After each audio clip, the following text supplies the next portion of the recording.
Recyclico, making lithium-ion last forever. Recyclico's patented recycling process achieves up to 100% recovery of battery metals from lithium-ion batteries for electric vehicles, including cobalt, lithium, nickel, manganese, and aluminum. Recyclico Battery Materials Incorporated trades on the TSX Venture AMY, on the OTCQB AMYZF, and Frankfurt ID4. For more information, visit recyclicode.com or phone us at 778-574-4444. Recyclico, making lithium-ion last forever. You're listening to HowStreet.com radio, available online at TalkDigitalNetwork.com. Welcome to HowStreet.com radio, the online source for market opinions. Here is Jim Goddard. My guest is market historian Bob Hoye. He's the chief investment strategist for chartsandmarkets.com. He's speaking to us from Vancouver. Welcome back to the show, Bob. Yeah, hi, Jim. It's our Friday moment together with you and I, the markets, and our listeners out there in, I keep forgetting where they are. Cyberland. Out there in Cyberland. Cyberland, that's right. They're in Cyberland. Okay. And we're kicking off the show with a listener question from Justin in Berkeley. Bob, I generally keep track of some of the critical items that Bob has mentioned before, and it's interesting the dollar index and gold are rising simultaneously, with gold at an all-time high. I also noticed the gold-silver ratio was not doing anything at all interesting. The gold-oil ratio is somewhat high, but the credit spreads also do not seem to be doing anything extraordinary. Since the DXY dollar index is a measure of the dollar versus a basket of other flat concoctions like the pound, euro, and yen, is the DXY the best way to measure the strength of the U.S. dollar? Well, let's answer the last one first. Yeah, I just call it the DX and use it. It's very handy. And the one to use, sure. Now then, the other thing is that the DX has been firm to steady as gold has reached new highs. This is remarkable because hitherto, since the 1960s, and people began to get excited about gold and bearish on the dollar, the two have gone opposites. So this is, I think, is very constructive. Now, also, I do the price of gold relative to commodities. Use the CRB index with 27 items in it, and I think it's reasonable that it's a CRB as a proxy for mining costs. So when you've got gold bullion price going up relative to the CRB, you got the bullion price going up relative to costs, which means that the gold miners are making more money. And this has been now rising since October. So the trend is well in place. And indeed, as of today, the gold divided by CRB is barely above the high of a couple of months ago. So let's put it this way, it's looking to break out and start making new highs. So again, there's two ways of looking at gold stocks. The old way is the recipe, dollar down, gold up, gold stocks up. Nah, that's old hat, because we're in a period where the senior currency, the dollar, could be stable for quite some time. So that old recipe isn't going to work. But what does work, and I've got it on the charts, is gold divided by the CRB. Or you could use it. Actually, the question mentions compared to oil, too. Now, just using my memory, gold divided by CRB may be up by almost 30%. And at one time recently, crude oil was up something like 50%. So the crude oil is slumped relative to gold.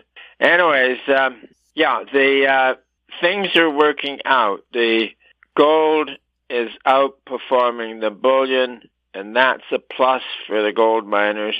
The gold-silver ratio is been weak, and it looks like it wants to go up. But in a post-bubble contraction, gold will outperform silver. So the gold-silver ratio will either stay down or maybe even go lower. So as a matter of fact, when you get into serious problems in the financial markets, you can have a day when silver crashes relative to gold, and that's a sign that it's fairly exciting out there. So, yeah, some good. This question had some good phases to it. Should you be making sure you pick up physical gold versus certificates? Because I've heard there's a shortage of the physical product. No, you can go and buy any amount of gold you want to. Most anybody of any size, it's quite liquid. But it's being bid up because the demand is increasing, and the market, as I say, the gold price in U.S. dollars has been going up without the U.S. dollar crashing. This is very constructive. U.S. Costco shoppers can buy gold, and they keep running out. I guess so. Well, of course, they think they can sell a product, so they have the product in their counters somewhere and are selling it. So they then would be buying it. They probably have a deal with a special gold dealer in order to get the way their units are selling the gold. And I don't know whether they're doing coins or little bars or whatever, but it's a great idea. How long before the junior gold miners start to pick up? Oh, they're doing well already. Are they? Oh, yeah, because a few months ago we had our list of, it was about 14 juniors, and we just looked at the charts of them yesterday, and some of them are acting really quite nicely. Yeah, so that was a good way to go about it. Was you got a list of about, in this case, I think it's 14 stocks, and we're glad to offer the list. Anybody who calls in for it. But I really did this some years ago, and I picked only 5 from one of the gold fund managers in Toronto, and one of them turned out to be Arequipa. And out of the 5 juniors, that one went to $30, and you only need to have one of those, and that's great. So anyways, our list of juniors are professionally chosen. They have good prospects, small companies. Some are producers are waiting to go back into production, and some are just straight exploration stocks. And it's a very good way to get some exposure. If you buy the senior gold stocks, you're just going to get market performance. But in order to enhance that, you got to use leverage, and I don't like leverage. So the way to get the best percentage gain out of a move in gold stocks is to have a collection of small cap gold stocks. Yep, it's a very good way to go about it. And we'll get to more headlines in a moment, but the headline that caught my eye, because it goes with this: China's People's Bank of China buys gold for 17th month. Well, they've really been on a buying tear for the last 12 years. They've been buying. Yeah. Is that part of the price rise? Sure. What do you think their goal is? I can't figure out why there's a group of central bankers have been buying gold over the last few years. And I don't know. I doubt that they're buying wisely. I think they're looking out and getting the inflation scare and figure they have got to have gold. But throughout history, the gold has been the only reserve that either central banks or commercial banks would keep, and I think the world may eventually go back to that. Well, Canada and the UK sold off all their gold during the Harper years, and he even melted down coins that were worth a whole lot more than their value in gold, and he just took the bullion. Well, it wasn't Harper. Well, he started it. No. It was the Treasury and Bank of Canada under pressure from the IMF. Harper had nothing to do with it. Couldn't he stop it? Nope. And what was outside of his province? Yeah. That was was all of a scheme that was going on at the time. So. Well, I remember the headlines were gold isn't anything but a pretty rock. Written by somebody extremely naive or hostile to the idea of gold. It's because they didn't own any. Yeah, well, then you also got economists out there who still remain absolutely convinced that they can manage the economy and prevent recessions from happening. And this, of course, was the opinion by the experts in 1913 when the U.S. Federal Reserve System was formed, and they were absolutely convinced. Now, what they understood was that a financial crisis was always followed by a recession. So then the Federal Reserve would be the lender of last resort and prevent the crisis, and therefore no more recessions. Just like that, as I use sometimes. Presto, no more recessions. Well, there's been 18 recessions since the Fed was formed in Christmas of 1913. So the theory does not work. And here again, they're out. If the economy gets a little more nervous, they'll be out there saying that, the Fed will prevent a recession. And I've also seen a couple of headlines recently that hinting that things will be okay because ahead of us there'll be Fed cuts. Well, all I know is that when short T-bill rates go down, the Fed follows, and when short rates are going down like that, the stock market goes down with it. And sometimes, and you look at the chart, it's really quite interesting, is because the fastest decline in the T-bill rate will be associated with the fastest hit in the stock market. So this one is, I got a quote from a top Wall Street spokesman in September of 2007 saying that the Fed cuts would certainly keep things going, and the stock market peaked in the middle of that October. The economy peaked in December, and the 2008 bear market was the worst since the 1930s. So, no, when interest rates going up says the boom is on. Short rates going down says the boom is off. That's as simple as that. We'll have headlines with Bob Hoye when we return.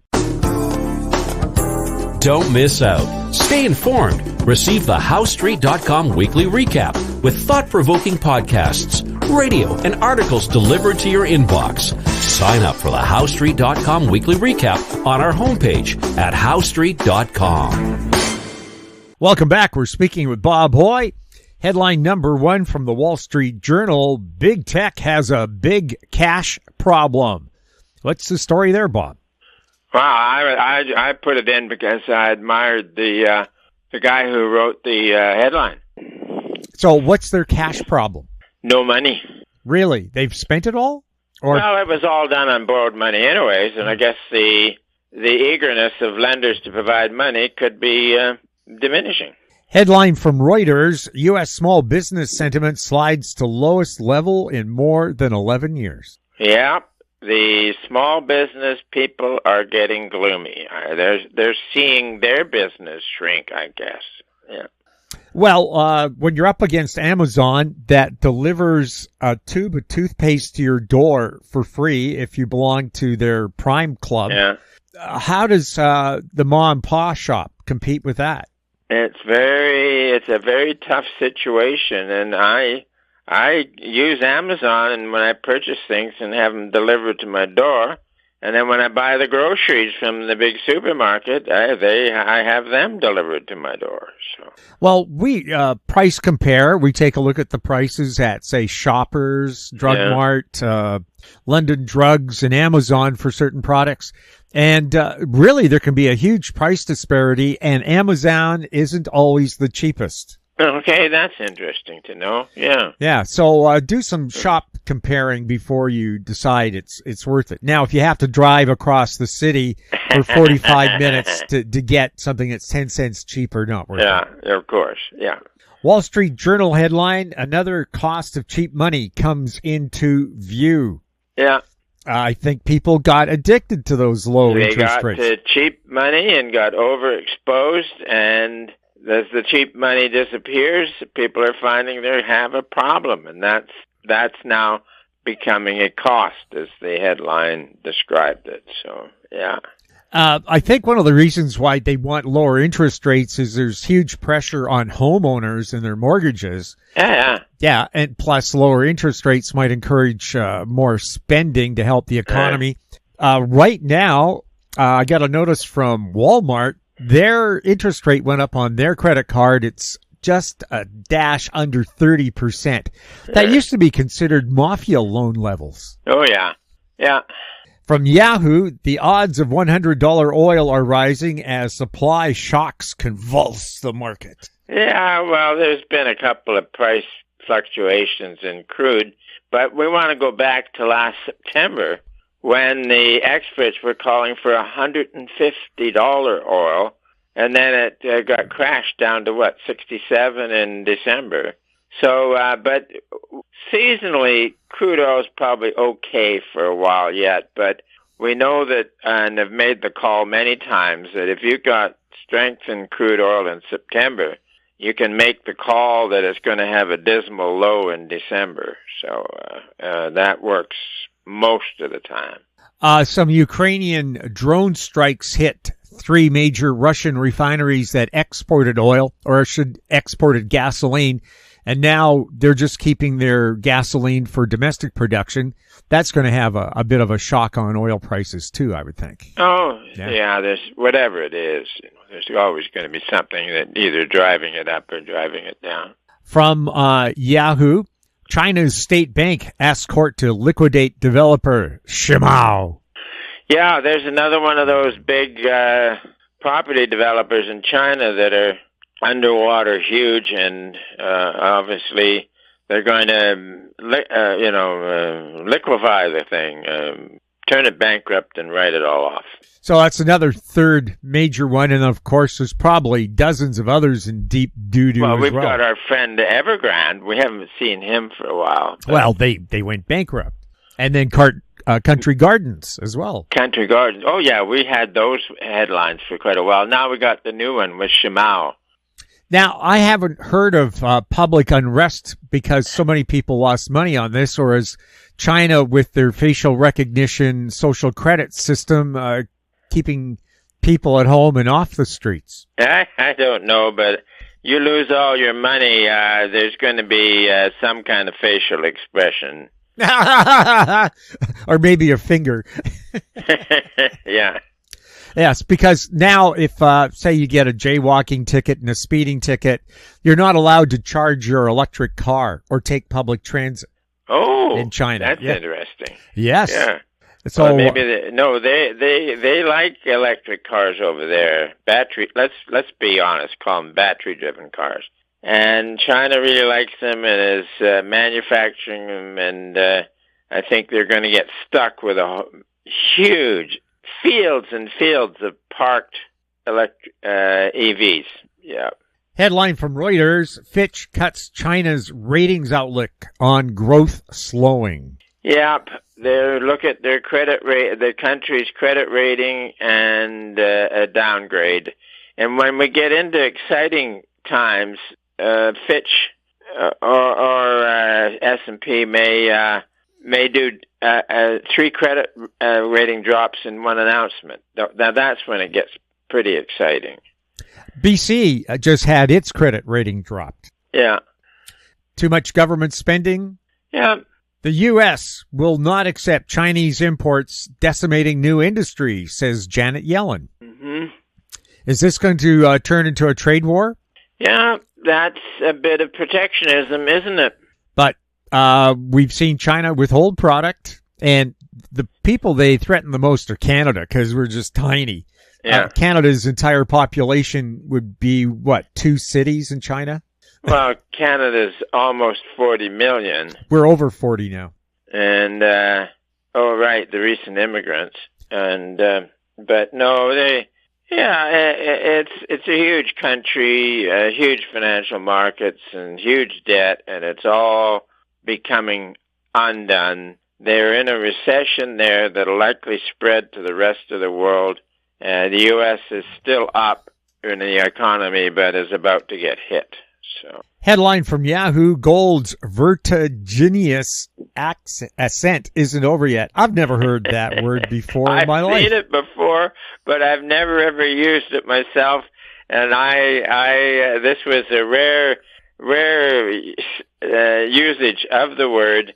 And I had to tell you, when I was typing it out, I sure had problems getting the spelling straight. So, vertiginous ascent. How about that? And our final headline: Gallup poll shows growing backlash against electric vehicles, from Breitbart. Yep. It was a crazy, uneconomic, impractical fad where people just were promoted into getting this idea that you could have a car that didn't have a tailpipe emitting emissions. And their main emission that they're uptight about is CO2. And CO2 barely adds any warming to the atmosphere, and it has nothing to do with climate change at all. So, no, that one is a bit of nonsense. But basically, from day one, anybody who was interested and fully informed about cars knew that the battery-powered car was just plain hopeless, very inefficient. And well, China was hoping to improve the air quality in their cities, but they're actually building more coal-fired plants to power these electric vehicles.